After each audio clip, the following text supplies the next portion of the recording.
Students of English literature, today in this lecture 2, our English version lecture, we are going to study the rest part of the story An Astrologer's Day, that is written by R.K. Narayan.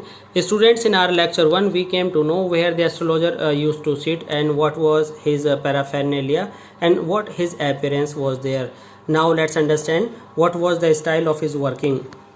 Students, we have broken our paragraphs in various numbers and we have given the title to these paragraphs in this lecture 2. The first paragraph, that is actually 3, is that when astrologer left his village, he didn't know where to go.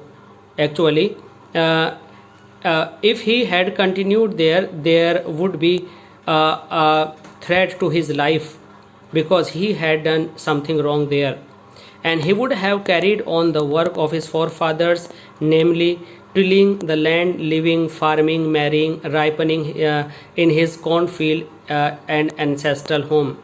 A student, but he did not want to do all this. He left his home and started traveling, and he continued traveling till he walked near about 100 or 200 miles, and he reached in some new village, and there was a question of his livelihood before him. Now he opted a new profession and he came to be known as an astrologer. He had a working analysis. His all the work was based on scheduled guesswork. Student, if you are asked in your question, how did he guess the problem of the people, you have answered in this paragraph. He had a working analysis of mankind's troubles, marriage, money, and the tangles of human ties. Long practice had sharpened his guesswork, his perception, and after talking to people within 5 minutes, he understood what was wrong with the people. He charged 3 pies per question, never opened his mouth till the other had spoken for at last 10 minutes, which provided him with enough stuff. It means he let others speak for near about 10 minutes, and in this way the astrologer came to know what the real problem was there, and he tried answering based on those spoken words. He gave dozens of pieces of advice to them. When he told the person before him, he tried to pretend to see his palm in way and in the other. In many ways, you are not getting the fullest results for your efforts was used to be the first question was first remark of the astrologer. 9 out of 10 were disposed to agree with him. It means a large number of clients agreed to him. Or he questioned, is there any woman in your family, maybe even a distant relative, who is not well disposed towards you? She has no ill will for you. She is against you, and that's why all these problems are occurring in your life. And he started telling the situation of Saturn, and in this way he says so many things to his customers. All these things endeared him to their customers immediately, and they begin to believe the astrologer. Students, in this paragraph number 5, I have given the title Time of Departure and Arrival of the Stranger. Students, where he used to sit, he departed in the evening to his house. The nuts vendor blew off his flare and rose to go home. The light which was being used by the vendor, he put it out and start going home, and it was the signal to this astrologer that he should go and tie up all his bundle and to leave for his home. It left him in the darkness except for a little shaft of green light which strayed in. There was only a green light that was approaching from some far distant places, and it was coming up to the street only. In this way, when he saw this vendor going, the vendor of groundnut seller, he saw the groundnut seller going, he started packing his paraphernalia, and he tried to collect his all the goods spreading on the square mystic cloth.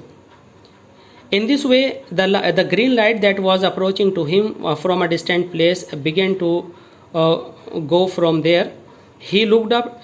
When he was doing all this, suddenly he saw a man standing before him. He guessed that he was his client, and he asked him uh, about his wish to show his palm or not, and said, "It will be good for you to sit down for a while and chat with me," was said by the person. It means the stranger who was standing there told the astrologer that he should sit down and look his palm. At this, that stranger grumbled. He was looking angry and was replying vaguely. Vaguely means not clearly. The astrologer pressed his invitation, whereupon the thrust his palm under his nose, saying, means this stranger seemed to be rigid, and he gave his palm under the chin of the astrologer, and he felt challenged. In this way, he tried to tilt the palm of the stranger, and he began to observe as what was wrong with him, and he started repeating his old dialogues. Your nature is like this and that. In this way, he was scolded loudly by the stranger. The stranger instructed him to tell him something worthwhile. He wanted to listen that is useful. He do not want to listen any nonsense. Student, now we gave this paragraph number 6 the title bargaining. When astrologer came to know this rigid style of the stranger, he became also rigid, and he felt himself challenged. At this, he remarked that he charged 3 paise per question. If you don't give, I won't see. And what you get ought to be good enough for money. And if you give me money, you will get the good of your money. It means you will get right answers. Other withdrew his arm and took out an anna and flung it out to him, saying, I have some questions. If you prove you are bluffing, you must return that anna to me with interest. If you find answer satisfactory, you give me 5 rupees. Students, did you understand? At this astrologer also gave his answer. Replied the stranger that if his answers would be found right, he would charge 5 rupees. At this, stranger disagreed. Then astrologer said, okay, if you don't want to give me 5 rupees, I must take 8 annas. At this, in this paragraph number 7, student, this is spoken by the stranger, and I gave the title of this paragraph, giving up his promise. At this, stranger says, okay, all right, I'll give you 8 annas, but if you didn't give me answer right, you will have to return a double of this. This pact was accepted by the astrologer and by the stranger as well. The astrologer set up a prayer, means the astrologer started showing as he was praying, but actually he was not. In the meanwhile, the astrologer lit up his cheroot. Cheroot is an earthen cigar. Astrologer caught a glimpse of his face by the match light. In this way, astrologer was able to see the face of this stranger when he lit the match light. There was a pause as cars hooted on the road. Jatka drivers swore at their horses, means they were going, and there was a still sound in the market. The other sat down, sucking his cheroot, puffing out, means discharging the smoke from his mouth. He was doing all this very roughly. The astrologer felt very uncomfortable. When the astrologer was not satisfied with all this, he tried to give up all this. He ordered the stranger to give his anna back and said that he was not used to such challenges. He was getting late, so he was going home and he would see his hand later. But when he said so, he was compelled by the stranger. At this, the astrologer shivered in his grip, and his voice shook and became faint. Leave me today, I will speak you tomorrow. The other thrust his palm in his face and said, "Challenge is challenge, go on." The astrologer proceeded, with the throat drying up, "There is a woman."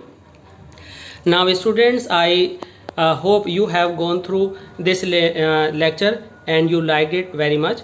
Students, please keep on watching the rest part of the story, An Astrologer's Day, and please subscribe the channel and like and share. Thanks.